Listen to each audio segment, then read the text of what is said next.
अध्याय 1671। सुंदर देवी ने अपनी गोद दी। मैंने दूर से देखा कि तुम क्या कर रही थी। तुम्हें पता होना चाहिए कि तुम जो कर रही हो वो बहुत सुंदर और आंखों को सुकून देने वाला है। सुंदर देवी का इस तरह तैरना एक खूबसूरत उत्कृष्ट कृति जैसा है। आर्यन ने शीतल से कहा, तुम्हारा मुंह बहुत मीठा है। मुझे आश्चर्य है कि तुम्हारी इन मीठी बातों से कितनी महिलाएं ठगी गई होंगी। शीतल ने आर्यन से कहा। शीतल की बात सुनकर आर्यन अपनी मुस्कुराहट और हंसी नहीं रोक सका। आर्यन, तुम्हारा साहस भी काफी ऊंचा है। तुम ऐसा कुछ करने में बहुत बहादुर हो, शीतल ने आर्यन से कहा। मैं इस बात से इनकार नहीं करता। मुझे तुम्हारे जैसी सुंदर महिलाएं पसंद हैं, आर्यन ने शीतल से कहा। तुम अपनी बात में थोड़ा झूठ बोल रहे हो, बस सच बताओ, शीतल ने आर्यन को सच बोलने के लिए कहा। मुझे लगता है कि मैं वाकई तुमसे झूठ नहीं बोल सकता। आर्यन ने देखा कि वो शीतल से झूठ नहीं बोल सकता था। शीतल जैसी महिला से झूठ बोलना बहुत मुश्किल था। ऐसा लग रहा था कि शीतल समझ सकती थी कि आर्यन क्या सोच रहा है। शीतल को धोखा देना नामुमकिन था। शीतल, मेरा तुमसे एक सवाल है, आर्यन ने कहा कि उसके मन में एक प्रश्न है। तुम्हारा सवाल क्या है? शीतल ने आर्यन से कहा। वो उसके सवालों का जवाब देगी। तुम मेरी मदद क्यों करती रहती हो? तुम मेरे प्रति बहुत दयालु हो, मैं इसका कारण जानना चाहता हूँ। आर्यन ये जानना चाहता था कि शीतल उसके प्रति इतनी दयालु क्यों थी। ऐसा लगता था जैसे शीतल आर्यन को बहुत अच्छी तरह से जानती हो। इसके अलावा शीतल के पास आर्यन के लगभग सभी रहस्य थे। यही वजह थी कि आर्यन शीतल को ऐसे ही नहीं जाने दे सकता था। ये बहुत अच्छा सवाल है, शीतल ने आर्यन से कहा। तुम्हें पता होना चाहिए, मैं तुम्हारी मदद कर रही हूं क्योंकि ये नियति की इच्छा है। मैं ये इसीलिए कर रही हूं ताकि तुम्हें वो शक्ति मिल सके जिसके तुम हकदार हो, शीतल ने आर्यन को उत्तर दिया। ये अभी भी मेरे सवाल का जवाब नहीं है, आर्यन ने शीतल से कहा। शीतल की बातों ने अभी भी आर्यन के उस सवाल का सटीक जवाब नहीं दिया था कि वो इतनी दयालु और मदद के लिए तैयार क्यों थी। तुम इस मामले को लेकर इतने उत्सुक क्यों हो? शीतल आर्यन की ओर मुड़ी और उसकी आंखों में कोमलता से देखने लगी।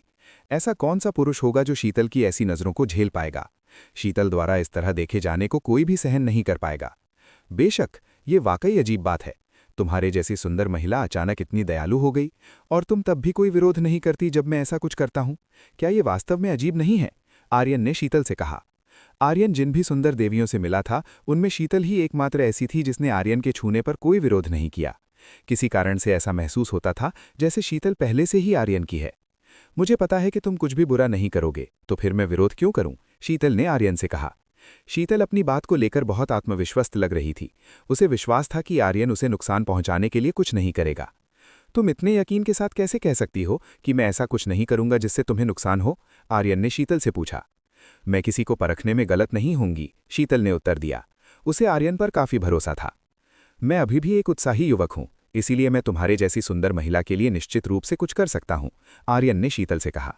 आर्यन अगर चाहे तो शीतल के साथ बहुत कुछ कर सकता था। मुझे यकीन है कि तुम सीमा पार नहीं करोगे। तुम्हें निश्चित रूप से किसी महिला को मजबूर करना पसंद नहीं है, शीतल ने आर्यन से कहा। ये सुंदर देवी, ये मुझे वास्तव में बहुत अच्छी तरह से समझती है। ये बिल्कुल प्रिया की तरह है, जो समझती है कि आर्यन क्या चाहता है, आर्यन ने अपने मन में कहा। आर्यन को लगा कि शीतल काफी हद तक प्रिया जैसी ही थी। तुम मेरी पहली पत्नी से बहुत मिलती जुलती हो, बस इतना है कि तुम उससे कहीं ज्यादा जटिल महसूस होती हो। मैं तुम्हारे सोचने के तरीके को नहीं समझ सकता, आर्यन ने शीतल को सच बताया। आर्यन ने इस मामले को शीतल से नहीं छुपाया। वो ऐसे मामलों में बहुत ईमानदार था। अब तक आर्यन के लिए शीतल को समझना मुश्किल था। वाकई, मुझे उम्मीद नहीं थी कि तुम मेरे बारे में ऐसा सोचोगे। शीतल को उम्मीद नहीं थी कि आर्यन उसके बारे में ऐसा सोचेगा। शीतल ने एक धीमी मुस्कान दिखाई। अभी आर्यन ने कहा था कि वो प्रिया जैसी है, इससे शीतल को थोड़ी खुशी हुई। थोड़ी देर चुप रहने के बाद आर्यन ने शीतल के शरीर को सहलाना शुरू किया। उसने अपने सामने खड़ी सुंदर देवी को पकड़ना शुरू किया। आर्यन के स्पर्श से शीतल के मुंह से हल्की आवाज निकली। आर्यन के स्पर्श ने उसे एक अजीब और रहस्यमय एहसास कराया। आर्यन की हरकतें कल रात की तुलना में काफी ज्यादा आक्रामक थीं। इस बार आर्यन निश्चित रूप से शीतल के प्रति काफी बेबाक हो रहा था। आर्यन ऐसा लग रहा था जैसे वो शीतल को उत्तेजित करना चाहता हो, इसीलिए उसने शीतल पर एक आक्रामक हमला किया। शीतल निश्चित रूप से आर्यन के हमले को बर्दाश्त नहीं कर पा रही थी। आर्यन की उंगलियों के स्पर्श ने उसके शरीर में गर्मी और उत्तेजना पैदा कर दी। इतने बेबाक मत बनो। कुछ ही सेकंड में शीतल आर्यन की क्षमताओं से प्रभावित होने लगी थी, यहां तक कि उसने आर्यन को बेबाक न होने के लिए कहा। शीतल बहुत आज्ञाकारी है। आर्यन ने महसूस किया कि शीतल बहुत बात मानती थी। जब वो आर्यन के हाथों में थी तो वो बहुत आज्ञाकारी थी। यहां तक कि शीतल ने आर्यन को वो सब करने दिया जो वो चाहता था।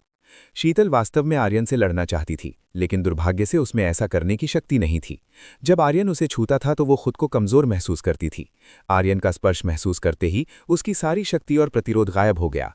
कल रात के विपरीत अब आर्यन थोड़ा और भी साहसी होने लगा था। उसने शीतल के सामने अपनी क्षमताएं दिखानी शुरू कर दी। इस बार निश्चित रूप से आर्यन शीतल को अपनी क्षमताओं का एहसास कराएगा। इस घटना के बाद शीतल उसे कभी नहीं भूल पाएगी। पानी में आर्यन और शीतल साथ खेल रहे थे। आर्यन शीतल को सहला रहा था। उसने शीतल को सहज महसूस कराने के लिए अपना बेस्ट प्रयास किया। शीतल की सांसें अनियंत्रित होने लगी, वो उत्तेजित होने लगी। शीतल अभी भी एक सामान्य महिला थी। आर्यन की उत्तेजना ने उसे स्वाभाविक रूप से रोमांचित कर दिया। आर्यन बहुत संतुष्ट महसूस कर रहा था। शीतल कमजोर और असहाय होती जा रही थी।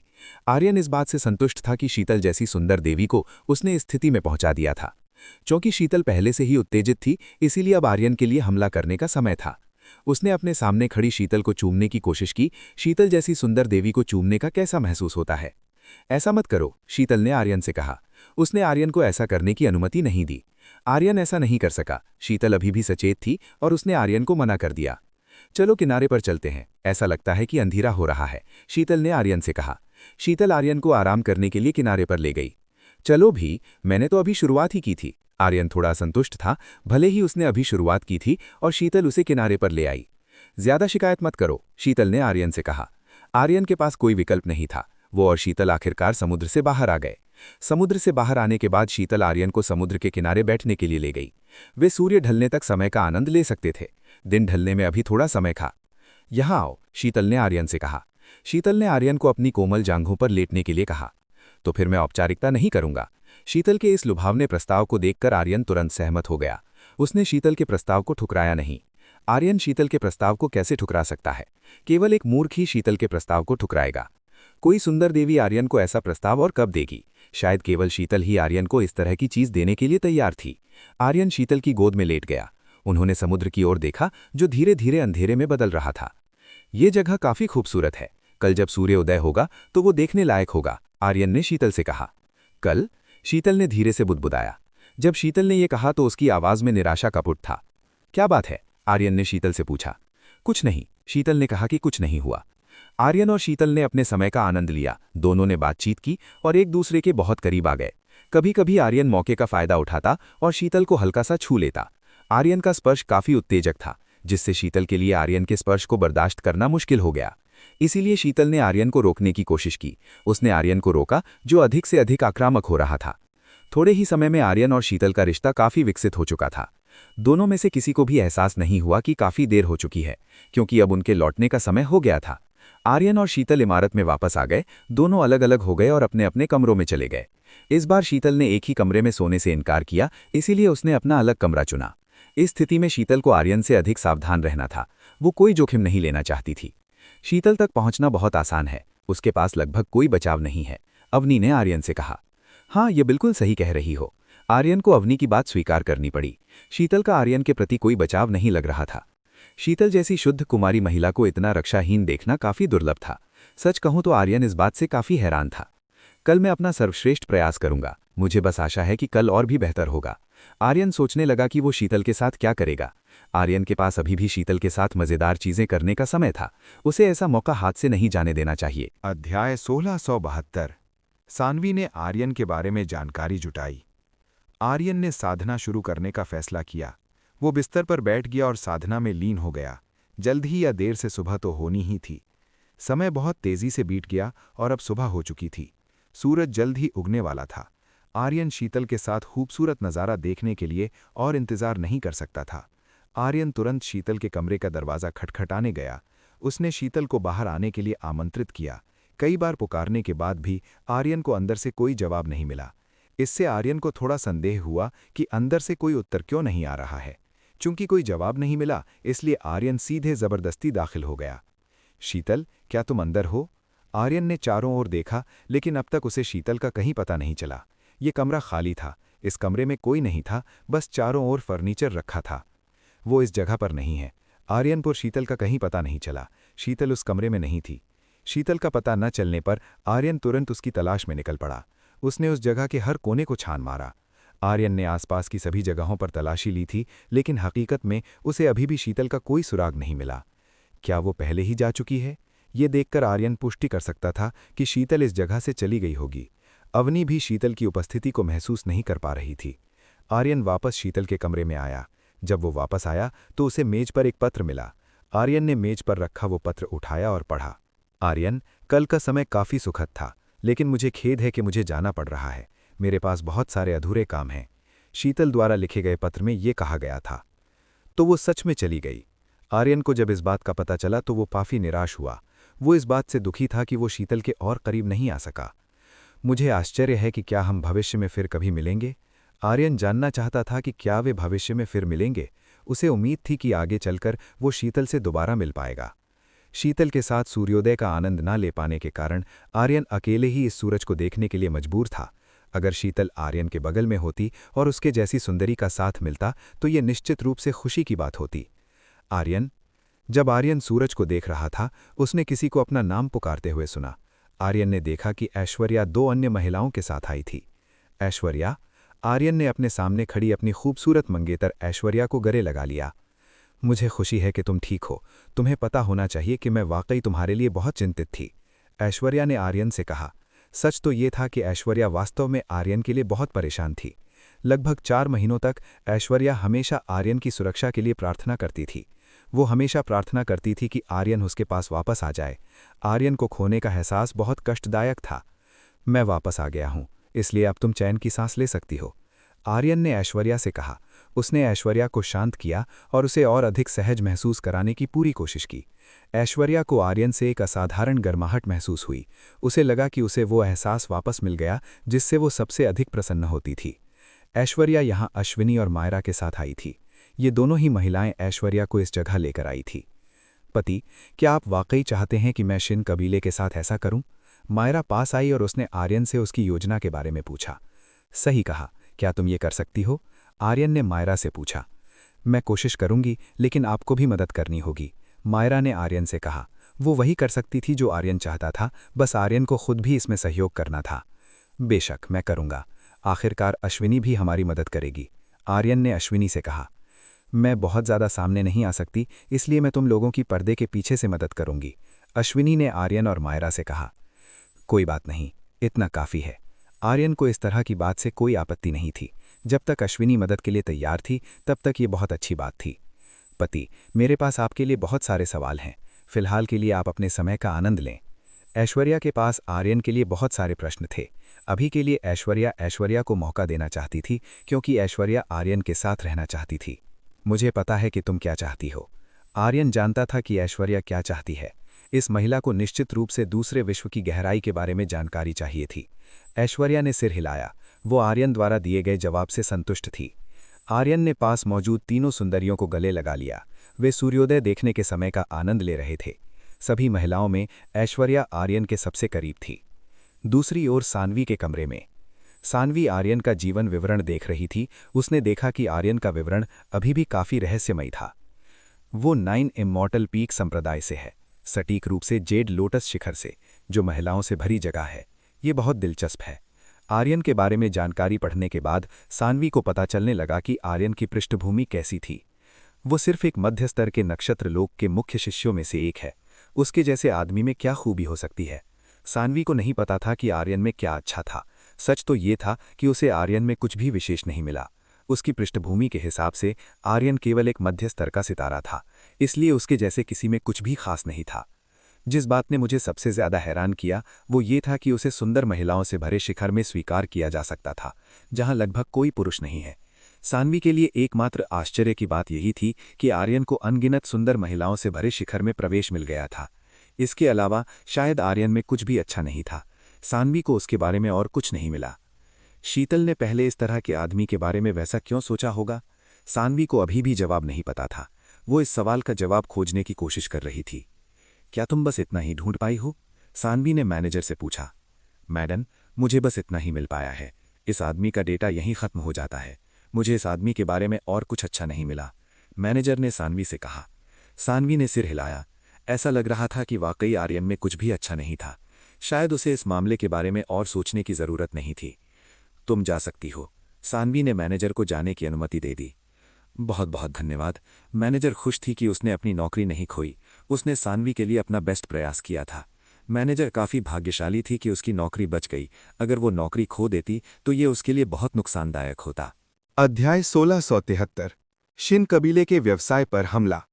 आर्यन ने उन तीनों के साथ सूर्योदय का आनंद लिया। वे सभी इसका भरपूर मजा ले रहे थे। दासी ने पहले जो कहा था वह बिल्कुल सच था। फ्लेम डॉन स्टार रेल्म में सूरज का नज़ारा बहुत ही सुंदर होता है। यह दृश्य देखने और महसूस करने लायक है। चलो अब चर्चा करते हैं कि शिन कबीले के व्यापार पर नियंत्रण कैसे पाया जाए, आर्यन ने मायरा से कहा। आर्यन, तुम ऐसा क्यों करना चाहते हो? ऐश्वर्या ने आर्यन से पूछा। वह इस काम के पीछे का कारण जानना चाहती थी। ईमानदारी से कहूं तो मैं ये करना चाहता हूं क्योंकि वे बहुत कष्टप्रद हैं, आर्यन ने ऐश्वर्या को उत्तर दिया। उन्होंने ऐसा क्या किया है जिससे तुम्हें इतना गुस्सा आ रहा है? ऐश्वर्या ने फिर से पूछा। वे कई बार बेवजह मुझसे उलझने और समस्या पैदा करने की कोशिश कर चुके हैं। इसके अलावा उन्होंने मुझे मारने के लिए कई हथियारे भी भेजे थे। मैं ऐसे दुश्मन के सामने शांत नहीं बैठ सकता। मैं उनके पास जो कुछ भी है उसे नष्ट कर दूंगा और शिन कबीले को बेघर कर दूंगा, आर्यन ने ऐश्वर्या से दृढ़ता के साथ कहा। तो फिर मुझे तुम्हारी मदद करने दो। आर्यन की बात सुनने के बाद ऐश्वर्या ने उसकी सहायता करने का निर्णय लिया। क्या तुम आश्वस्त हो? आर्यन ने ऐश्वर्या से पूछा। मुझे इस मामले में काफी अनुभव है। क्या तुम भूल गए कि मैं पहले कौन थी? ऐश्वर्या ने आर्यन को याद दिलाया। मैं लगभग भूल ही गया था। तुम मेरी खूबसूरत सीईओ हो। तुम्हारे पास वाकई बहुत क्षमता है, आर्यन ने ऐश्वर्या से कहा। ऐश्वर्या एक सीईओ रह चुकी थी और उसके पास व्यापार का बहुत अनुभव था, इसलिए वह इस मामले में बड़ी मदद कर सकती थी। आर्यन ने योजना बताई और उन्हें बताया कि क्या करना है। सबसे पहले हमें उनके व्यवसाय को नष्ट करना होगा। आर्यन को सबसे पहले उनके व्यापार की नींव हिलानी थी। मैंने इस मामले की जांच की है। शिन कबीले की बड़ी आय गोलियों, दवाइयों और आर्टिफैक्ट्स की बिक्री से होती है। मायरा ने शिन कबीले की आय के स्रोतों की जांच पहले ही कर ली थी, इसलिए उन्हें पता था कि कहाँ वार करना है। ठीक है, तो चलिए उन्हें कड़ी प्रतिस्पर्धा देते हैं। हम बिक्री मूल्य कम कर देंगे और थोड़ा लाभ कम लेंगे। इस बारे में आपका क्या विचार है? ऐश्वर्या ने आर्यन और मायरा से पूछा। यह बुरा नहीं है, लेकिन क्या हम मुनाफा कमा पाएंगे? मायरा ने ऐश्वर्या से सवाल किया। ऐश्वर्या की योजना काफी अच्छी थी, बस मुनाफा बहुत कम होने वाला था। मुनाफे के बारे में भूल जाओ, हमने पहले ही बहुत मुनाफा कमा लिया है, इसलिए अभी हमें इसकी जरूरत नहीं है, आर्यन ने मायरा से कहा। व्यापार युद्ध में मुनाफे को तब व्यवस्थित किया जा सकता है जब सब कुछ खत्म हो जाए।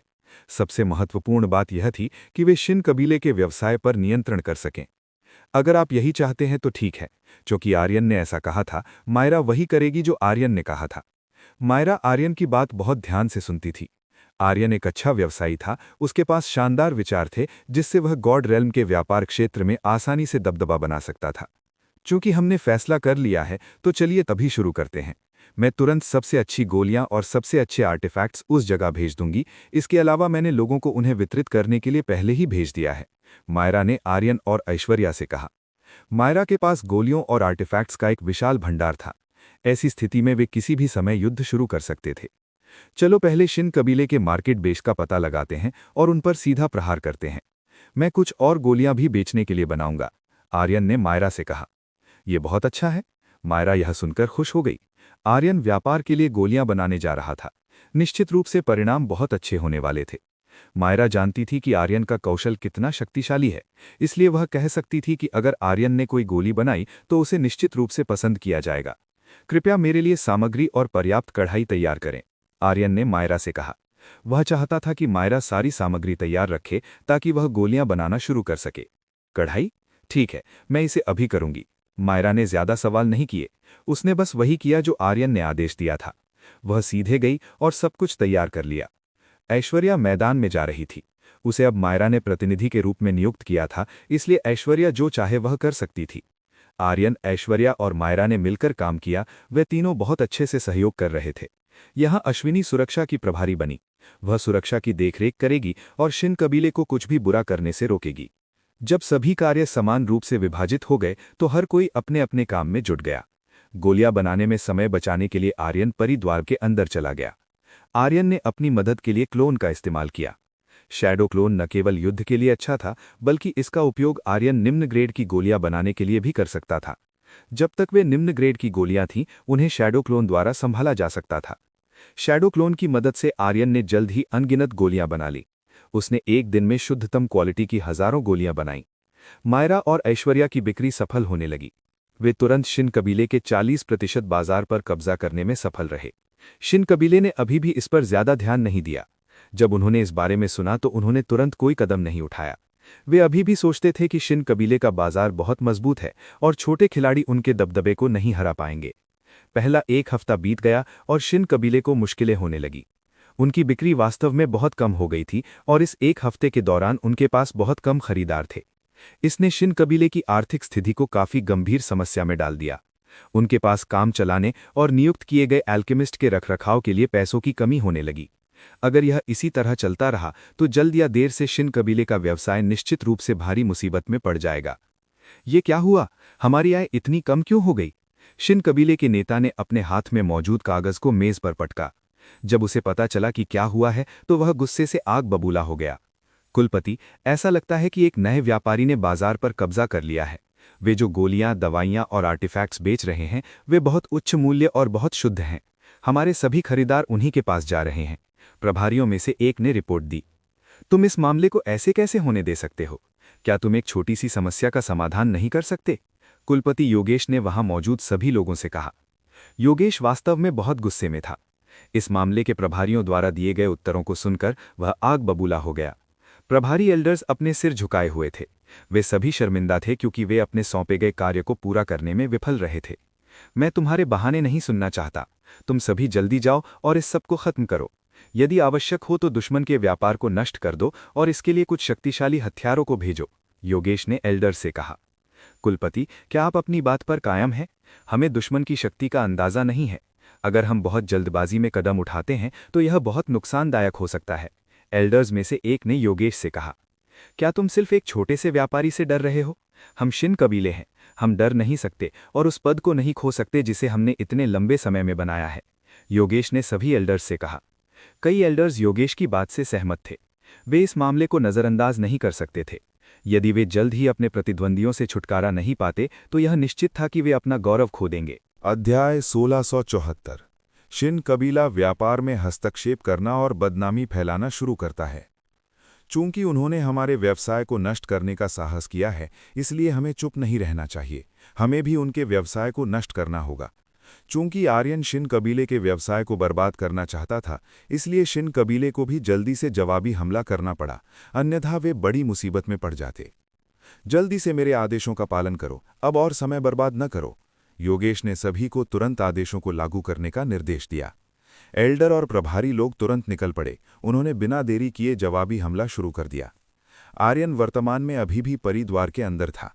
वह भविष्य के लिए बहुत सारी गोलियों का स्टॉक बनाने में व्यस्त था। आर्यन केवल कभी कभी बाहर आता था यह पूछने के लिए कि बाहर की स्थिति कैसी है। इसके बाद वह फिर से परिद्वार में वापस चला जाता। अब बाहर जाकर कुछ और सामग्री लाने का समय आ गया है। ऐसा लगता है कि स्टॉक कम होने लगा है। आर्यन परिद्वार से बाहर आया। उसने औषधीय पौधों का स्टॉक लिया और स्थिति के बारे में पूछा। क्या चल रहा है? आर्यन ने मायरा से पूछा। वह जानना चाहता था कि शिन कबीले के साथ क्या हुआ। एक हफ्ता बीत चुका था, इसलिए उन दोनों द्वारा सब कुछ सुलझा लिया जाना चाहिए था। शिन कबीले की स्थिति खराब है। उनकी आर्थिक स्थिति बहुत खराब है। जब से हमने हमला शुरू किया है तब से उनका कर्ज बढ़ गया है। अगर यह इसी तरह जारी रहा तो 7 दिनों से भी कम समय में वे गंभीर संकट में पड़ सकते हैं, मायरा ने कहा। मैं समझ गया। आर्यन यह सुनकर खुश हुआ। उनकी मेहनत आखिरकार रंग लाई थी। बहन मायरा, आर्यन, स्थिति थोड़ी गंभीर है। ऐश्वर्या वहां आई। उसने आर्यन और मायरा को बताया कि स्थिति थोड़ी चिंताजनक है। क्या बात है? मायरा और आर्यन ने ऐश्वर्या से पूछा। वे दोनों जानना चाहते थे कि ऐश्वर्या इतनी चिंतित क्यों थी। यह शिन कबीले के बारे में है। उन्होंने हंगामा करना शुरू कर दिया है। वे हमसे गोलियां खरीदने की कोशिश कर रही भीड़ को तितर बितर कर रहे हैं। वे खरीदारों को धमका रहे हैं और उन्होंने कुछ श्रमिकों को घायल भी कर दिया है, ऐश्वर्या ने बताया। ओह, तो उन्होंने शारीरिक बल का उपयोग करने का निर्णय लिया है। अगर ऐसा है तो चलिए हम भी थोड़ा बल प्रयोग करते हैं। यह देखकर कि शिन कबीले ने हिंसा शुरू कर दी है, आर्यन ने लड़ने का फैसला किया। पहरेदारों को शिन कबीले से लड़ने का आदेश दो। अगर वे समस्या पैदा करना जारी रखते हैं तो उन्हें अपंग कर दो। इस मामले में कोई समझौता नहीं होगा, आर्यन ने ऐश्वर्या से कहा। अगर शिन कबीले के लोग आते हैं और परेशानी ढूंढते हैं तो उन्हें जवाब देना होगा। यदि आवश्यक हो तो शिन कबीले द्वारा भेजे गए लोगों को बेकार कर दो। ठीक है, मैं तुरंत आपका आदेश पहुंचा दूंगी। मायरा ने तुरंत हर दुकान के पहरेदारों तक आर्यन का आदेश पहुंचा दिया। मायरा ने शिन कबीले की हरकतों का मुकाबला करने की अनुमति दे दी। चूंकि शिन कबीला पहले ही व्यापार में हार चुका था, इसलिए उन्होंने गंदे और हिंसक तरीकों का सहारा लेने का फैसला किया। आर्यन वास्तव में इस पद्धति का उपयोग नहीं करना चाहता था, लेकिन चूंकि उसके पास कोई और विकल्प नहीं था, इसलिए आर्यन के पास वापस लड़ने के अलावा कोई चारा नहीं बचा। शिन कबीले के जो सदस्य परेशानी ढूंढ रहे थे, उन्हें तुरंत परिणाम भुगतने पड़े। उन पर उन पहरेदारों ने हमला किया जिन्हें हर दुकान में तैयार रखा गया था। शिन कबीले के लोगों को बहुत जल्दी खत्म कर दिया गया, उन्हें अच्छी तरह से प्रशिक्षित पहरेदारों द्वारा हटा दिया गया। इस मामले के कारण शिन कबीले ने काफी संख्या में लोगों को खो दिया। अराजकता पैदा करने के लिए भेजे गए लोग तुरंत साफ कर दिए गए। यह खबर सुनकर योगेश क्रोधित हो गया। स्थिति नियंत्रण से बाहर होती जा रही थी, इसलिए उनके लिए मुकाबला करना मुश्किल हो रहा था। यह बेकार है, मुझे उम्मीद नहीं थी कि उनके पास इतनी बड़ी ताकत होगी। योगेश को उम्मीद नहीं थी कि दुश्मन के पास इतनी जबरदस्त युद्ध शक्ति होगी। शिन कबीले के सदस्य आर्यन की जगह पर तबाही मचाने में असमर्थ रहे। कुलपति, हम बदनामी फैलाकर उनके व्यवसाय को नष्ट क्यों नहीं करते? एल्डर्स में से एक ने सुझाव दिया। वे आर्यन के व्यवसाय पर झूठे आरोप लगा सकते थे। तरीका क्या है? योगेश ने उस एल्डर से पूछा जिसने अभी सलाह दी थी। हम खरीदारों के सामने गवाही देने के लिए कई लोगों को काम पर रख सकते हैं कि उनकी गोलियां नकली, बहुत खराब गुणवत्ता वाली और घटिया हैं। हम आर्टिफैक्ट और औषधीय पौधों के क्षेत्र में भी ऐसा कर सकते हैं। यह बहुत अच्छा विचार है, चलिए इसे आजमाते हैं। योगेश तुरंत उस विचार से सहमत हो गया जो अभी आया था। योगेश ने कार्रवाई शुरू करने के लिए तुरंत कई योद्धाओं को काम पर रख लिया। उन्हें बताया गया कि उन्हें क्या करना है। उन्हें बस एक सरल कार्य करना था। वे सार्वजनिक रूप से झूठ बोलने में विशेषज्ञ थे। बहुत अच्छे, योगेश बहुत खुश था। ऐसा लग रहा था कि इस बार की योजना काम कर जाएगी। वे निश्चित रूप से आर्यन के व्यवसाय को नष्ट कर सकते हैं। किराए के लोग मायरा द्वारा बनाई गई दुकान की हर शाखा में जाने लगे। उन्होंने यह कहकर अपनी कार्रवाई शुरू की कि आर्यन की दुकान की दवाइयों का कोई असर नहीं हुआ और वे नकली थीं। कुछ लोगों ने दवाइयां आजमाई थीं, वे इन बातों पर विश्वास नहीं कर रहे थे, लेकिन कुछ लोग ऐसे भी थे जिन्होंने इन धोखेबाजों की बातों पर भरोसा कर लिया। कुछ लोगों ने खरीदारी बंद करने के बारे में सोचना शुरू कर दिया। वे आर्यन द्वारा बेची जाने वाली चीजें नहीं खरीदना चाहते थे। यह सब किस बारे में हंगामा है? आर्यन प्रकट हुआ। वह वहां आया और उसने पाखंडी को देखा। आर्यन ने अपने सामने मौजूद ढोंगी और उकसाने वालों को देखा। यह साफ था कि ये शिन कबीले के भेजे गए गुर्गे थे। तुम इतने निर्लज्ज कैसे हो सकते हो और ये नकली गोलियां कैसे बेच सकते हो जिनसे मेरे शरीर को लेने के बाद चोटें आई हैं? पाखंडी ने आर्यन से कहा। उसने आर्यन को उन चोटों के बारे में बताया जो उसकी गोलियां खाने के बाद हुई थीं। तुमने किस प्रकार की गोली खरीदी थी? तुम मुझे नाम क्यों नहीं बताते? आर्यन ने उस धोखेबाज से कहा। मैंने एक प्रोफाउंड एनर्जी चार्जर खरीदा था, पाखंडी ने आर्यन से कहा। ओ माफ करना, लेकिन हम ऐसा कुछ नहीं बेचते, आर्यन ने जवाब दिया। आर्यन ऐसा कुछ नहीं बेचता था। वह केवल स्वास्थ्य और साधना की गति बढ़ाने वाली गोलियां बेचता था। वह धोखेबाज थोड़ी देर के लिए चुप हो गया। उसे समझ नहीं आया कि इस तरह की स्थिति में क्या किया जाए। उसे आर्यन द्वारा बेची जाने वाली गोलियों के बारे में नहीं बताया गया था, इसलिए वह उनके नाम नहीं जानता था। मुझे परवाह नहीं है, मैंने इसे तुम्हारी जगह से खरीदा है, इसलिए यह असली होना चाहिए। तुम अज्ञानी धोखेबाज। घिर जाने के बाद उस धोखेबाज ने आर्यन के खिलाफ अपने खास दांव का इस्तेमाल करना शुरू कर दिया। यह व्यक्ति तथ्यों को तोड़ने मरोड़ने और आर्यन की दुकान का नाम और भी खराब करने की कोशिश कर रहा था। आर्यन पास आया। उसने इस आदमी के शरीर के घावों को देखा। जब आर्यन पास आया तो उसे पता चला कि सब कुछ सिर्फ मेकअप था। यह असली घाव नहीं है, तुम निश्चित रूप से धोखा देने की कोशिश कर रहे हो, आर्यन ने अपने सामने खड़े आदमी से कहा। मैं कैसे धोखा दे सकता हूं, कमीने?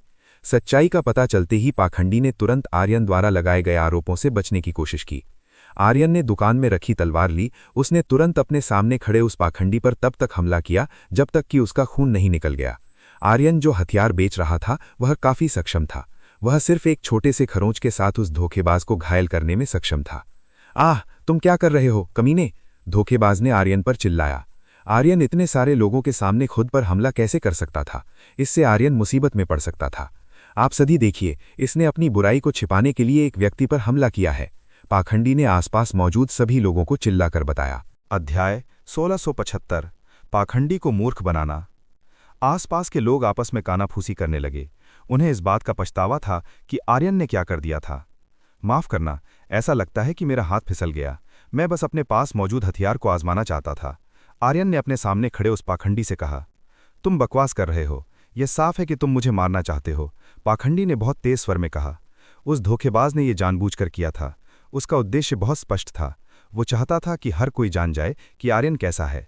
इससे निश्चित रूप से आर्यन की दुकान पर असर पड़ेगा। इतने क्रोधित मत हो, आर्यन ने अपने सामने खड़े आदमी से कहा। आर्यन ने उसे थोड़ा शांत होने के लिए कहा। क्या तुम मूर्ख हो? तुमने अभी जो किया उसके बाद भी तुम्हारी हिम्मत कैसे हुई मुझे शांत रहने के लिए कहने की। पाखंडी आर्यन की बात पर आग बबूला हो गया। आर्यन द्वारा घायल किए जाने के बाद वो दोबारा कैसे शांत हो सकता था। कृपया कुछ दवा लाओ, आर्यन ने अपने पीछे खड़े व्यक्ति से कहा। संयोग से पीछे खड़ी व्यक्ति ऐश्वर्या थी। वो जो कुछ हो रहा था उसकी निगरानी करने के लिए आर्यन के साथ आई थी। ये पाखंडी बहुत बदकिस्मत था। जब वो धोखाधड़ी करना चाहता था तो उसका सामना आर्यन से हो गया। ऐश्वर्या कुछ दवा ले आई। वो आर्यन के लिए एक दवा लेकर आई थी। बिना कुछ कहे आर्यन ने सीधे अपने सामने खड़े आदमी को वो दवा पीने के लिए मजबूर किया जो उसके हाथ में थी। आर्यन के सामने वाला आदमी तुरंत संघर्ष करने लगा। जब आर्यन ने उसे जबरदस्ती दवा दी तो वो छटपटाने लगा। हर कोई उलझन में था। वे समझ नहीं पा रहे थे कि आर्यन क्या कर रहा है। कमीने, तुमने मुझे क्या दिया है? पाखंडी ने आर्यन से पूछा। उस धोखेबाज ने आर्यन द्वारा दी गई दवा को बाहर थूकने की कोशिश की, लेकिन दुर्भाग्य से वो उसे पी चुका था। मुझे नहीं पता, चलो देखते हैं कि ये काम करती है या नहीं, आर्यन ने उस आदमी से कहा। कमीने, तो तुमने वास्तव में मुझे जहर दे दिया है? उस धोखेबाज को लगा कि आर्यन ने उसे जहर दे दिया है। अगर तुम अभी भी जीना चाहते हो तो बताओ कि तुम्हें यहाँ किसने भेजा है, आर्यन ने उस आदमी से पूछा। अब आर्यन के लिए गंभीर धमकी देने का समय था। उसने कहा कि अगर उसने ये नहीं बताया कि उसे यहाँ किसने भेजा है तो वो मर जाएगा। वो पाखंडी बहुत उलझन में था। वो बहुत कठिन स्थिति का सामना कर रहा था। यदि वो स्वीकार नहीं करता है तो वो इस स्थान पर मर जाएगा। दूसरी ओर यदि वो स्वीकार करता है तो उसे एक धोखेबाज के रूप में कलंकित किया जाएगा। इस तरह के विकल्प चुनना काफी भारी काम था। समय सीमित है। क्या तुम्हें अभी भी अपनी जान से प्यार है या नहीं? तुम अपने शरीर में असहज महसूस कर रहे होगे, आर्यन ने उस आदमी से कहा। ठीक है, मैं इसे स्वीकार करता हूं। मुझे यहां भेजने वाला व्यक्ति शिन कबीला है, इसलिए जल्दी से मुझे दवा दो। वो धोखेबाज आर्यन द्वारा दी गई धमकी से डरने लगा था। ओह, तो शिन कबीले ने तुम्हें भेजा था। ठीक है, अब मैं समझ गया, आर्यन ने पाखंडी से कहा। जल्दी से मुझे मारक दे दो, पाखंडी ने आर्यन से कहा। उसने आर्यन से उसे ठीक करने के लिए कहा। मैं तुम्हें यह क्यों दूं? आर्यन ने उस आदमी से पूछा। कमीने, तुम मुझे कैसे धोखा दे सकते हो? पाखंडी आर्यन पर गुस्सा होने लगा। जाहिर है कि आर्यन उसे शुरू से ही बेवकूफ़ बना रहा था। हर किसी को उस पाखंडी के लिए दुख भी हुआ। भले ही उसने धोखाधड़ी की थी, लेकिन उसे जहर देकर मरने देना बहुत क्रूर था। हा, आर्यन ये सुनकर हंस पड़ा। वो अपने सामने मौजूद पाखंडी पर हंसा। मैंने तुम्हें कब जहर दिया? आर्यन ने उस आदमी से पूछा। फिर तुमने मुझे क्या दिया? पाखंडी ने पूछा। अगर आर्यन ने उसे जहर नहीं दिया था तो फिर उसने उसे क्या दिया था? अपने घाव को देखो। उस पाखंडी और हर किसी ने उस घाव को देखा जो पहले आर्यन ने बनाया था। अब वो घाव पूरी तरह से गायब हो गया था। वहां कोई निशान नहीं दिख रहा था। मैंने तुम्हें बस दवा दी थी, तुम क्या सोच रहे हो मूर्ख? आर्यन ने उस आदमी से कहा। धोखेबाज को बहुत शर्मिंदगी महसूस हुई। पता चला कि आर्यन उसे इस पूरे समय खेल रहा था। शुरू से अंत तक वो आर्यन की हथेली पर नाच रहा था। हर किसी ने देखा कि आर्यन की औषधि कितनी महान थी। अंत में वे तुरंत औषधि खरीदने के लिए तैयार हो गए। शिन कबीले द्वारा इस्तेमाल की गई रणनीति बुरी तरह विफल हुई। आर्यन के व्यवसाय को सूना करने के बजाय इसने आर्यन के व्यवसाय को और भी बढ़ा दिया। तुम ग्राहकों का दिल जीतने में बहुत अच्छे हो, ऐश्वर्या ने आर्यन की प्रशंसा की। उसने स्वीकार किया कि आर्यन ग्राहक का ध्यान खींचने में विशेषज्ञ था। वास्तव में नहीं, मैं इतना अच्छा नहीं हूं, आर्यन ने ऐश्वर्या से कहा। आर्यन को लगा कि ऐश्वर्या बात को बढ़ा चढ़ाकर कह रही है।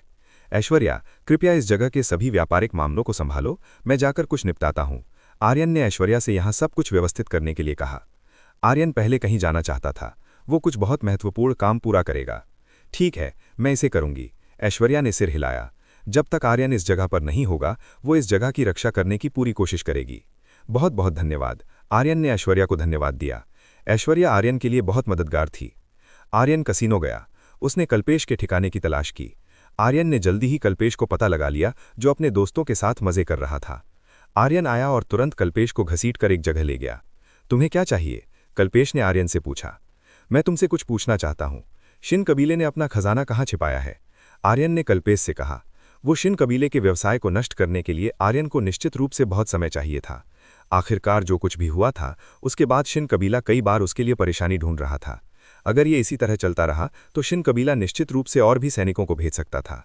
इसका निश्चित रूप से आर्यन के व्यवसाय पर असर पड़ेगा। यही कारण था कि आर्यन ने वो किया जो उसे करना था।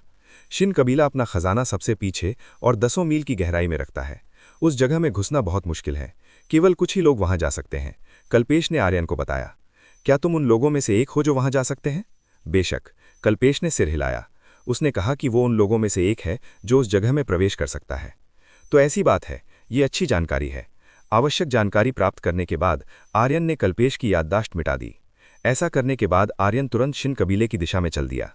इस मामले में आर्यन ने एक मुखौटा का इस्तेमाल किया और अपना रूप बदल लिया। उसने अपनी आवाज़ भी कल्पेश जैसी कर ली। युवा स्वामी कल्पेश, आप वापस आ गए। पहरेदार को बिल्कुल संदेह नहीं हुआ। आर्यन अपनी उपस्थिति को कल्पेश के जितना संभव हो सके उतना बदलने में सक्षम था। मैं खजाने वाली जगह पर जाना चाहता हूँ। मुझे परिवार की ज़रूरतों के लिए कुछ चाहिए। आर्यन ने सामने मौजूद पहरेदार से कहा। तो मेरे साथ आइए। पहरेदार ने ज्यादा नहीं पूछा, उसने आर्यन को अपने साथ चलने के लिए आमंत्रित किया। अध्याय 1676। शेन कबीले के सभी खजाने ले लिए गए। पहरेदार ने तुरंत आर्यन की बात पर विश्वास कर लिया। उसे तुरंत यकीन हो गया क्योंकि आर्यन का रूप और आवाज बहुत प्रभावशाली और विश्वसनीय थी। आर्यन सामने वाले पहरेदार के पीछे पीछे चल दिया। वो पहरेदार के पीछे चलते हुए शिन कबीले के खजाना कक्ष की ओर बढ़ा। आर्यन कई अति सुरक्षित सुरक्षा घेरों से होकर गुजरा। उसने उन पहरेदारों को पार किया जिन्हें बाहरी लोगों को जबरदस्ती अंदर आने से रोकने के लिए तैनात किया गया था। युवा स्वामी, दरवाजा सामने ही है, आप अकेले अंदर जा सकते हैं। पहरेदार ने आर्यन को केवल निकास के सामने तक पहुंचाया, जिसके बाद आर्यन अकेले अंदर जा सकता था। असली कल्पेश के पास अंदर जाने के लिए चाबी होनी चाहिए थी। ये शर्म की बात थी कि आर्यन के पास वैसा कुछ नहीं था। कोई बात नहीं, मैं अभी भी जबरदस्ती प्रवेश कर सकता हूं। आर्यन को इससे कोई आपत्ति नहीं थी। वो अदृश्य शरीर कला का उपयोग करके जबरदस्ती अंदर चला गया। खजाना कक्ष के अंदर आर्यन को अनगिनत आर्टिफैक्ट्स, गोलियां और गहन क्रिस्टल के कई ढेर मिले। वाह, शिन कबीला भी काफी अमीर है। ये देखकर आर्यन पुष्टि कर सकता था कि शिन कबीला एक संपन्न कबीला था। यह अजीब नहीं था कि शिन कबीले के व्यवसाय को नष्ट करना इतना कठिन था। पता चला कि उनके पास बहुत सारे खजाने का भंडार है। आर्यन को बहुत लंबे समय तक युद्ध करना पसंद नहीं था। बेहतर यही था कि सब कुछ जब्त कर लिया जाए और शिन कबीले को बिना खजाने के छोड़ दिया जाए। अवनी, क्या तुमने इस जगह के आसपास कोई अच्छा खजाना देखा? आर्यन ने अवनी से पूछा। यहाँ केवल एक ही चीज अच्छी है, अवनी ने आर्यन से कहा। अवनी को एक बेहतरीन वस्तु मिली थी। कहाँ? आर्यन ने अवनी से पूछा कि वो किस वस्तु की बात कर रही है। वहां, अवनी ने दीवार की ओर इशारा किया। दीवार पर ठीक उसी जगह एक येन और यांग सिक्का था। तुम्हारा मतलब वो संग्रह करने वाला सिक्का है? आर्यन ने अवनी से पूछा। आर्यन को उम्मीद नहीं थी कि अवनी येन और यांग के आकार के सिक्के की ओर इशारा करेगी। ये कुछ ऐसा है जो तुम्हारे अनुकूल है। येन और यांग सिक्का एक ऐसा आर्टिफैक्ट है जो किसी की यांग ऊर्जा को एक शक्तिशाली हमले में बदल सकता है, अवनी ने संक्षेप में समझाया। ये दुष्ट लॉकेट की क्षमता के समान है, आर्यन ने कहा। आर्यन को याद आया कि वो लॉकेट एक बड़े हमले को अंजाम दे सकता है जो लंबे समय तक संचित रहता है। नहीं, तुम अपनी इच्छा अनुसार येन और यांग सिक्कों का उपयोग कर सकते हो।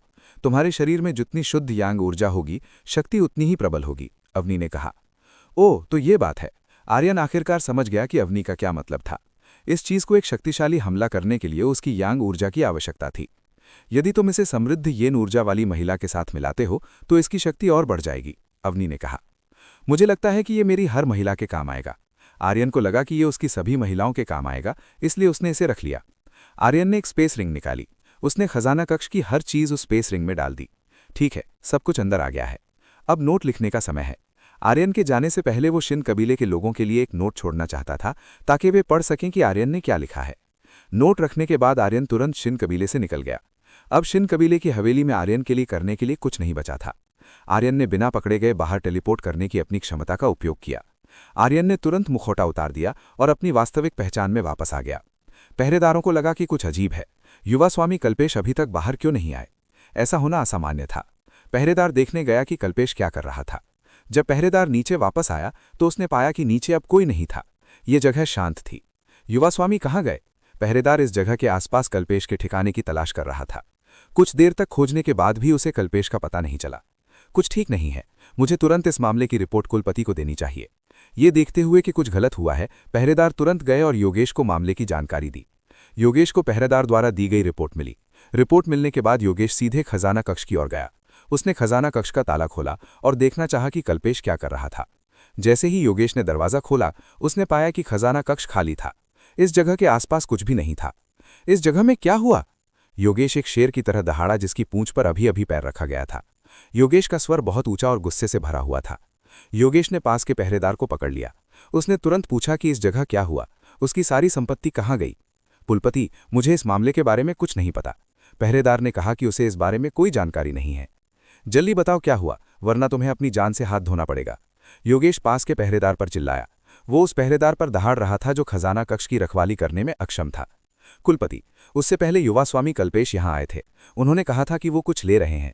उसके बाद वे कभी बाहर नहीं आए। पहरेदार ने बताया कि क्या हुआ था। ये असंभव है। कल्पेश ऐसा कुछ करने की हिम्मत कभी नहीं कर सकता। मेरी और महान एल्डर की अनुमति के बिना वो इस जगह में प्रवेश करने की हिम्मत नहीं करता। कल्पेश ऐसा कभी नहीं कर सकता था। उस व्यक्ति को इस तरह के मामलों में कोई दिलचस्पी नहीं थी। वो महान एल्डर की अनुमति के बिना खजाना कक्ष में नहीं आ सकता था। महान एल्डर शिन कबीले के मामले सुलझा रहे थे और बाहर थे, इसलिए यह संभव नहीं था कि उन्होंने कल्पेश को अनुमति दी हो। उस स्थिति में योगेश को सूचित किया जाना चाहिए था। योगेश ने देखा कि फर्श पर एक नोट पड़ा हुआ था। ये नोट देखकर योगेश तुरंत गया और उसने उठा लिया। उसने नोट में लिखी बातें पढ़ीं। हेलो बूढ़े आदमी जो इस पत्र को पढ़ रहा है, मैंने तुम्हारी सारी संपत्ति जब्त कर ली है। अब तुम्हारे पास कुछ नहीं बचा है। मुझे आशा है कि तुम अपने समय का आनंद लोगे। योगेश के हाथ में लिखित पत्र में ये लिखा था। योगेश ने अपने हाथ में मौजूद पत्र को जला दिया। सच तो ये था कि पत्र की बातें पढ़कर वो बहुत क्रोधित था। कुलपति, प्लीज शांत हो जाइए, पहरेदार ने कहा। जब पहरेदार ने योगेश को शांत करने की कोशिश की तो योगेश ने उसे जला दिया, जिसके परिणाम स्वरूप पहरेदार जल गया और उसी स्थान पर मर गया। कमीनों, मेरे शिन कबीले के साथ परेशानी मोल लेने की हिम्मत किसने की? योगेश दहाड़ा। वो कौन था जिसने शिन कबीले के साथ पंगा लेने का साहस किया? शिन कबीले को लगातार झटके लग रहे थे, जिसने उन्हें बेहद हताश कर दिया। बादल और एल्डर की मौत ने पहले ही शिन कबीले को गंभीर मुसीबत में डाल दिया था। अब जब ऐसा मामला हुआ तो ये तय था कि शिन कबीले के लिए स्थिति से बाहर निकलना बहुत मुश्किल होगा। शिन कबीला पहले से ही कगार पर था। अब वो पूरी तरह से उभरने में असमर्थ था। शिन कबीले का खजाना किसी ने छीन लिया था, इसलिए निकट भविष्य में कबीले के लिए अपनी शक्ति वापस पाना असंभव था। उन्हें अपनी शक्ति को फिर से हासिल करने में हजारों साल लग जाते। साथ ही वे अभी भी नहीं जानते थे कि वो किससे लड़ रहे हैं। जिस व्यक्ति से वे लड़ रहे थे वो अभी भी रहस्य बना हुआ था। अध्याय 1677। दो लोग जो बिना बुलाए आए। जो कुछ भी हुआ उसके बाद शिन कबीले ने तुरंत एक और आपातकालीन बैठक बुलाई। शिन कबीले की वर्तमान स्थिति काफी गंभीर संकट में थी। खजाना खो जाने की खबर सभी एल्डर्स को सिरदर्द देने के लिए काफी थी। जब उन्होंने ये खबर सुनी तो वे सभी परेशान हो गए। हम पहले से ही पतन के कगार पर हैं। आखिर वो प्रतिद्वंदी कौन है जिसका हम सामना कर रहे हैं? एल्डर काउंसिल के सदस्यों ने तुरंत पूछा। वे जानना चाहते थे कि उनका दुश्मन कौन है। उसके बारे में भूल जाओ। हमारे व्यवसाय का उभरना पहले से ही कठिन है, ऊपर से अब हमारे पास कोई भंडार भी नहीं बचा है। अब हमें क्या करना चाहिए? योगेश ने एल्डर्स की परिषद से पूछा कि उन्हें आगे क्या कदम उठाना चाहिए। ऐसा लगता है कि हमारे पास अपनी संपत्ति बेचने के अलावा कोई विकल्प नहीं है। चूंकि स्थिति इस हद तक पहुंच गई थी, इसलिए उनके पास अपनी संपत्ति बेचने के अलावा कोई चारा नहीं बचा था। क्या आप आश्वस्त हैं? योगेश ने एल्डर काउंसिल के सदस्य से पूछा। उसने इस फैसले के बारे में दोबारा सवाल किया। हम अपना व्यवसाय जारी नहीं रख सकते, हमारे पास कोई पैसा नहीं बचा है। काउंसिल के एल्डर्स ने योगेश और महान एल्डर से कहा। ये बुरी बात नहीं है, हम एक छोटा व्यवसाय शुरू कर सकते हैं, महान एल्डर ने सभी से कहा। व्यवसाय को बनाए रखना अब एक बहुत ही कठिन काम था, इसलिए वे केवल ऐसा ही कर सकते थे। आखिर हम किससे लड़ रहे हैं? ये व्यक्ति इतना महान है कि शिन कबीला इसके खिलाफ कदम उठाने की हिम्मत नहीं कर पा रहा है। काउंसिल के सदस्यों ने पूछा कि उनकी लड़ाई किससे चल रही है। हमारा दुश्मन बहुत दुर्जय है, उसने कोई निशान नहीं छोड़ा है। अब तक हमारे पास पर्याप्त जानकारी नहीं है, बस इतना जानते हैं कि हमारा एक व्यापारिक प्रतिद्वंदी है जिसका स्वामित्व मायरा नाम की महिला के पास है। वो व्यापार की दुनिया में एक नई व्यक्ति है, योगेश ने सभी को बताया। योगेश ने पहले ही अपने दुश्मन की जांच कर ली थी। उनका दुश्मन एक नई बनी कंपनी थी और ये नई कंपनी भयानक गति से विकसित हो रही थी। निश्चित रूप से मायरा की सफलता के पीछे कोई बड़ी हस्ती थी। इस कंपनी और महिलाओं का व्यापार बहुत तेज है। मुझे डर है कि इसके पीछे बहुत मजबूत पृष्ठभूमि वाला कोई व्यक्ति है। अब अपनी पसंद चुने, क्या हमें इस व्यक्ति से छुटकारा पाने की जरूरत है या नहीं? महान एल्डर्स ने मतदान किया कि क्या वे वापस लड़ने का साहस रखते हैं। शिन कबीला पहले से ही इस मोड़ पर है, हमारे पास लड़ने के अलावा कोई विकल्प नहीं है। अगर हम मायरा के पास मौजूद संपत्तियों पर नियंत्रण कर सकें तो शिन कबीले को फिर से स्थापित कर सकते हैं। काउंसिल के एल्डर्स ने फैसला कर लिया था कि वे मायरा पर हमला करेंगे। वे मायरा का अपहरण कर लेंगे और उसे अपना सारा खजाना सौंपने के लिए मजबूर करेंगे। शिन कबीले ने ऐसा करने के लिए अपने सबसे अच्छे एल्डर्स को भेजा। उन्होंने दो लोगों को निशाना बनाया, एक मायरा और दूसरी ऐश्वर्या। आर्यन के उद्यम में इन दोनों महिलाओं की बहुत बड़ी भूमिका थी, इसलिए उन्हें अगवा करना फायदेमंद होता। आर्यन ने देखा कि शिन कबीले का व्यवसाय पतन के कगार पर था। उनका व्यापार पूरी तरह से रुक गया था। ऐसा लगता है कि ये पर्याप्त से भी अधिक है। आर्यन ने देखा कि उसने जो किया था वो काफी था।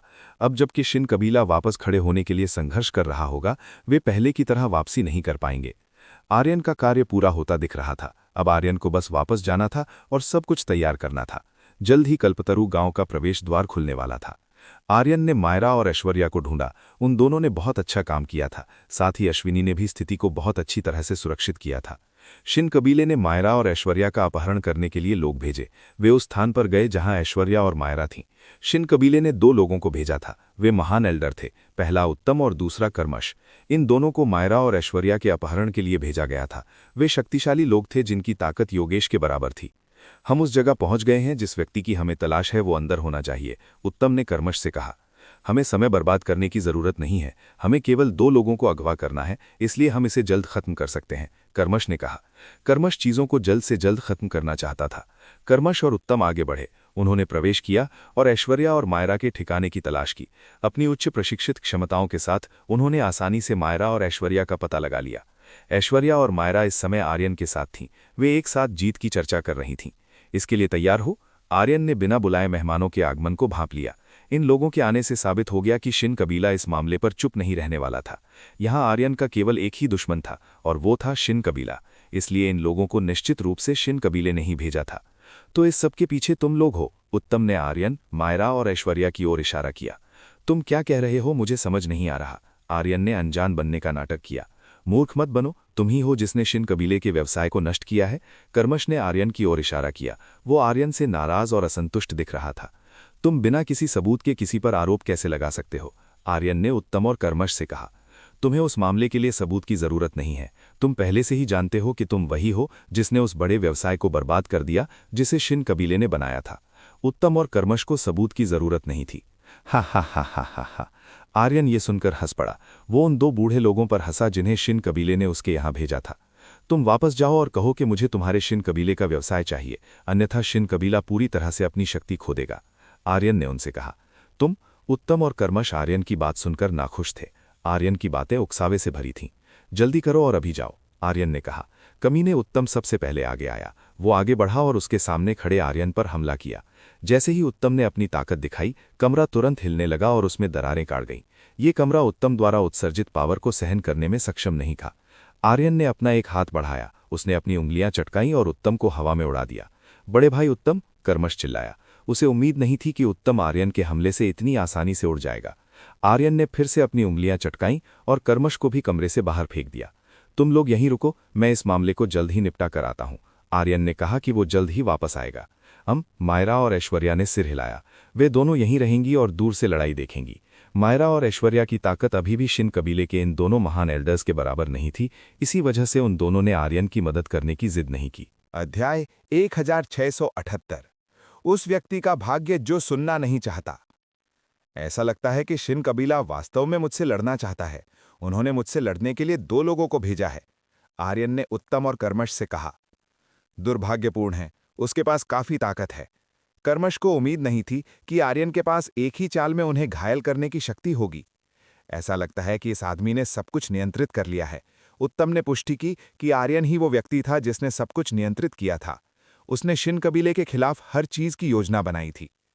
मैंने तुम्हें चेतावनी दी थी, तुम्हें वापस जाना चाहिए और अपने कुलपति से कहना चाहिए कि वे शिन कबीले की सभी संपत्तियां सौंप दें। अगर तुम ऐसा करते हो तो मैं तुम्हें जाने दूंगा, आर्यन ने फिर से कहा। आर्यन ने एक प्रस्ताव रखा। उसने इन दोनों को तुरंत वापस जाने के लिए कहा।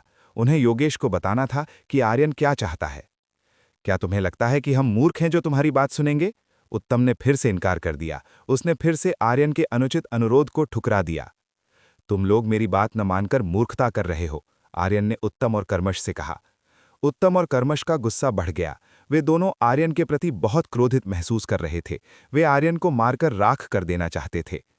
चलो मिलकर उससे लड़ते हैं, उत्तम ने कर्मश को साथ मिलकर काम करने के लिए आमंत्रित किया। उन दोनों को आर्यन से लड़ने के लिए एकजुट होना होगा। वे आर्यन को उकसाने वाली बातें जारी रखने नहीं दे सकते थे। इससे वे और भी अधिक क्रोधित हो रहे थे। उत्तम और कर्मश ने आर्यन की ओर दौड़ना शुरू किया। उन्होंने अपने दोनों हाथों में हथियारों के साथ हमले शुरू किए। उत्तम का हथियार एक तलवार थी, जबकि कर्मश का हथियार एक भाला था। उन दोनों ने अपने हथियारों पर आग की परत चढ़ाई और आर्यन पर अंधाधुंध हमला करना शुरू कर दिया। आर्यन ने हर हमले को चकमा दिया। उसने उत्तम और कर्मश के प्रहारों से खुद को बचाया। हमला चूक क्यों रहा है? उत्तम और कर्मश ये देखकर आग बबूला हो गए कि उनके हमले विफल हो रहे थे। उत्तम और कर्मश द्वारा किए गए लगभग सभी हमले चूक गए। आर्यन ने सभी प्रहारों और वारों को चकमा दे दिया। तुम लोग थोड़े धीमे हो, आर्यन ने उत्तम और कर्मश से कहा।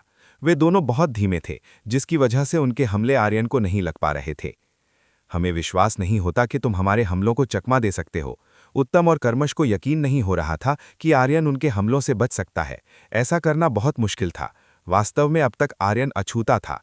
उत्तम और कर्मश द्वारा किए गए हमलों से उसे खरोंच तक नहीं आई थी। चूंकि हमला नहीं लग रहा था, उत्तम और कर्मश ने अन्य तरीके खोजे। उन्हें आर्यन को मारने के लिए तरकीबों का उपयोग करना पड़ा। भाई चलो उसे उकसाते हैं। उत्तम के पास आर्यन को उकसाने का एक विचार था, ताकि आर्यन क्रोधित हो जाए और उनके हमलों को न टाले। ये एक अच्छा विचार है, चलो इसे करते हैं। कर्मश उत्तम की बात से सहमत हो गया। उन्हें आर्यन को उकसाना था। तुम केवल चकमा देने की हिम्मत करते हो, क्या ये लड़ने का तरीका है? तुम एक शूरवीर के बजाय एक हारे हुए और कायर की तरह अधिक दिखते हो, उत्तम ने कहा। क्या तुम्हें कोई समस्या है? मुझे इस तरह की बातों की परवाह नहीं है। आर्यन को कोई फर्क नहीं पड़ा। युद्ध में सभी साधनों का उपयोग किया जा सकता है, इसलिए युद्ध में कोई सीमा नहीं होती। उत्तम का चेहरा देखने लायक था। वो आर्यन को उकसाने में विफल रहा। तुम हारे हुए इंसान, कमीने, एक कायर जो लड़ने की हिम्मत नहीं करता। उत्तम और कर्मश ने आर्यन पर बहुत सारे अनुचित शब्दों का उपयोग करने की कोशिश की। उनका लक्ष्य आर्यन को लड़ने के लिए मजबूर करना था। अफसोस की बात यह थी कि वे जो कर रहे थे वो आर्यन को गुस्सा नहीं दिला सका। उत्तम और कर्मश के उपहास के सामने आर्यन शांत दिख रहा था। ये बेकार है, वो हमारी बातों से उकसाया नहीं गया है। अब हमें क्या करना चाहिए? कर्मश ने उत्तम से पूछा। उन्होंने जो किया वो निष्फल रहा। उत्तम सोचने लगा। वो सोचने लगा कि इस समस्या को कैसे हल किया जाए। उत्तम ने मायरा और ऐश्वर्या की ओर देखा और देखते ही उसके मन में एक विचार आया। सुनो, चूंकि हम उसे लड़ने के लिए मजबूर नहीं कर सकते, चलो बस वहां मौजूद 2 महिलाओं का अपहरण कर लेते हैं, उत्तम ने कर्मश से कहा। ये एक अच्छा विचार है, चलो इसे करते हैं। कर्मश तुरंत उत्तम की बात से सहमत हो गया। वे दोनों सीधे मायरा और ऐश्वर्या की ओर बढ़े। तुम लोग मेरी 2 महिलाओं पर हमला करना चाहते हो? मैं तुम्हें ऐसा कुछ कभी कैसे करने दे सकता हूं? आर्यन उत्तम और कर्मश को मायरा और ऐश्वर्या पर हमला नहीं करने दे सकता था। वायु नस सुखाओ। आर्यन ने अपना हाथ उत्तम और कर्मश की ओर खोला। जब आर्यन ने ऐसा किया तो एक बहुत ही मजबूत खिंचाव बल तुरंत उत्तम और कर्मश को अपनी ओर खींच लिया। क्या हुआ? उत्तम और कर्मश ने एक विशाल शक्ति द्वारा खींचा हुआ महसूस किया। वे अब आगे नहीं बढ़ पा रहे थे और पीछे हटने लगे। वायुनस सुखाव ने उत्तम और कर्मश को सोख लिया और वे दोनों अत्यंत तीव्र गति से आर्यन की ओर बढ़े। ठीक उसी समय जब उत्तम और कर्मश बहुत करीब थे, आर्यन ने येन और यांग चिक्की का उपयोग किया और उत्तम और कर्मश की ओर एक बहुत शक्तिशाली बल छोड़ा। जो विस्फोट हुआ वो इतना प्रभावी था कि उत्तम और कर्मश को ऐसा लगा जैसे हजारों पहाड़ उनके शरीर से टकराए हों। उत्तम और कर्मश के मुंह और शरीर से ताज़ा खून निकल आया। कू यिन और यांग चिक्के का हमला उत्तम और कर्मश को घायल करने के लिए पर्याप्त था। आर्यन के हमले से वे दोनों गंभीर रूप से घायल हो गए थे। यिन और यांग चिक्के का हमला काफी मजबूत था। आर्यन इसकी महान शक्ति से संतुष्ट था। आर्यन इसे अपनी महिला के साथ आजमाना चाहता था कि क्या ये और भी मजबूत हो जाएगा और इसका प्रभाव कितना बड़ा होगा। मैंने तुमसे कहा था कि मेरी चेतावनी को नजरअंदाज करने के लिए तुम्हें पछताना पड़ेगा, आर्यन ने उत्तम और कर्मश से कहा।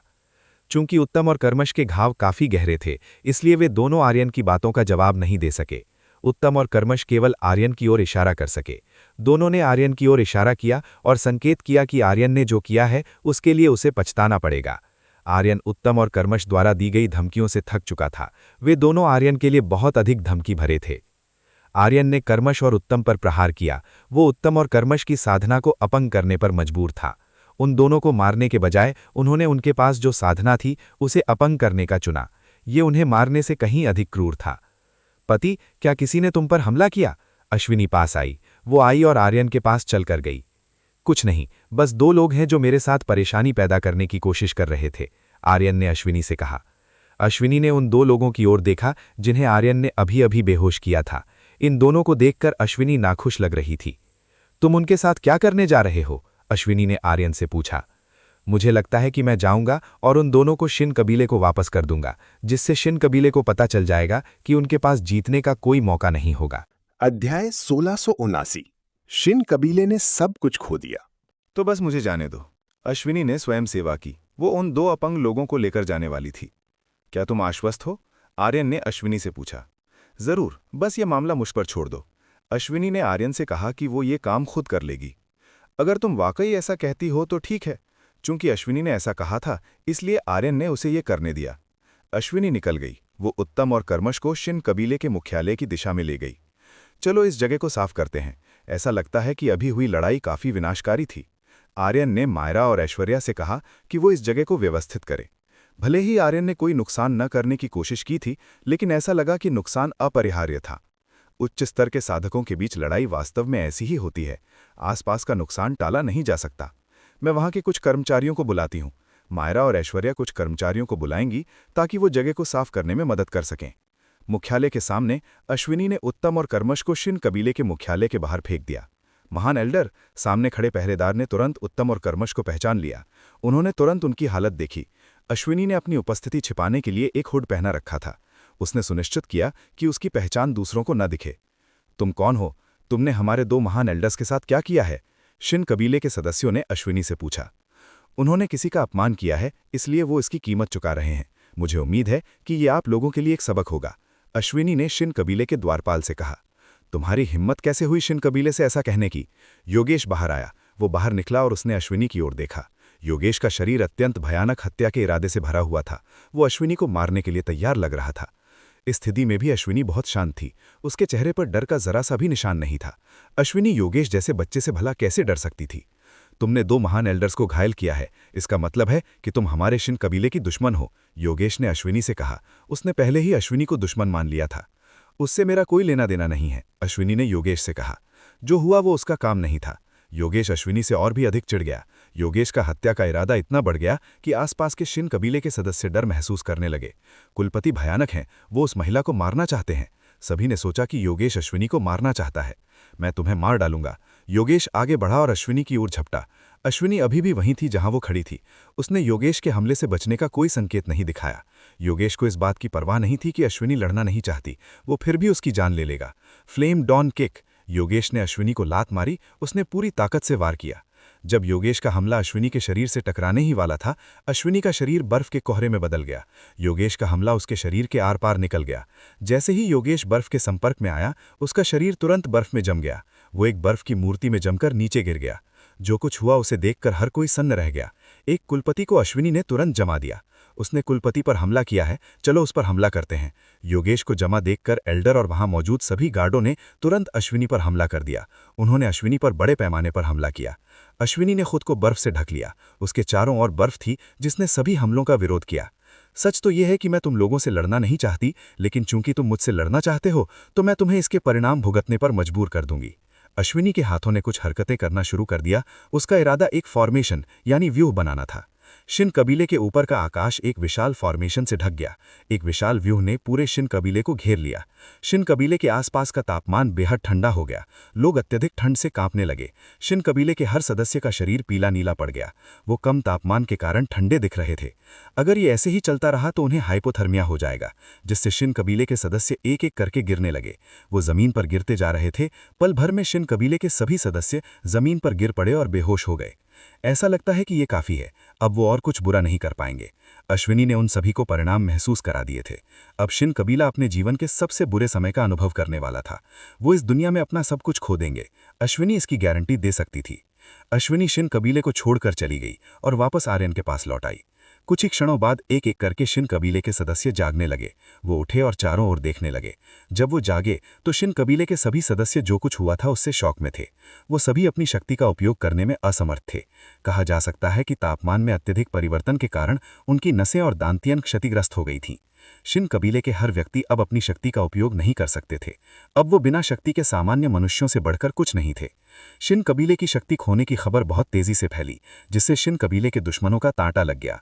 शिन कबीले के इतने सारे दुश्मन थे, उन्होंने विभिन्न स्थानों और क्षेत्रों में तबाही मचाई थी। इसलिए ये अजीब नहीं था कि उनके पास काफी संख्या में दुश्मन थे। इससे शिन कबीला और भी अधिक नष्ट हो गया। शिन कबीले के सदस्यों को भागना पड़ा और फ्लेम डॉन स्टार क्षेत्र को छोड़ना पड़ा।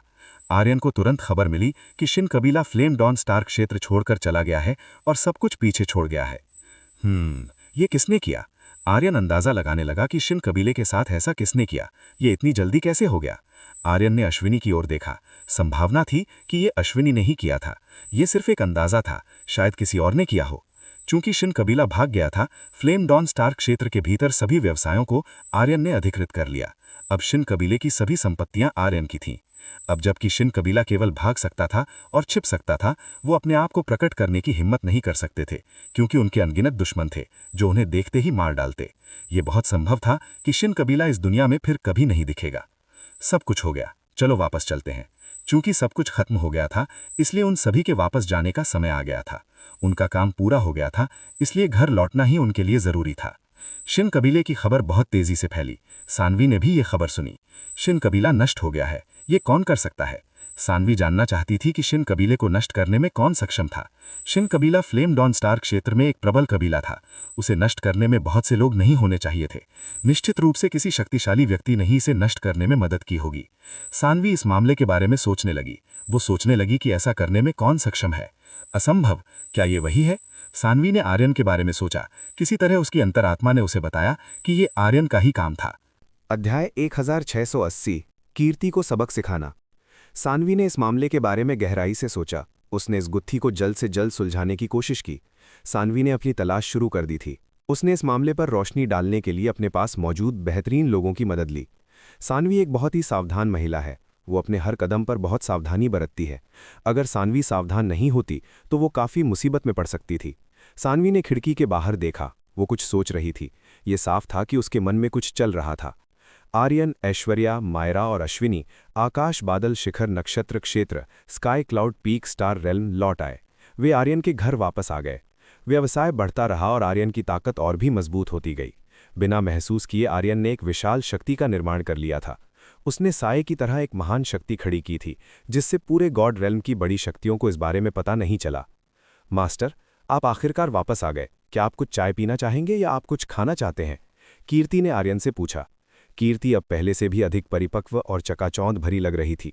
उसकी हर हरकत अधिक से अधिक मोहक होती जा रही थी। यहाँ तक कि कभी कभी कीर्ति ने आर्यन को कुछ बहुत ही लुभावनी हरकतों से छेड़ा भी। कीर्ति ने आर्यन के सामने कुछ कामुक मुद्राएं बनाईं। अब कीर्ति आर्यन के सामने मोहक मुद्राएं दिखाने में सक्षम हो गई थी। आर्यन को नहीं पता था कि कीर्ति ने ये सब कहाँ से सीखा है।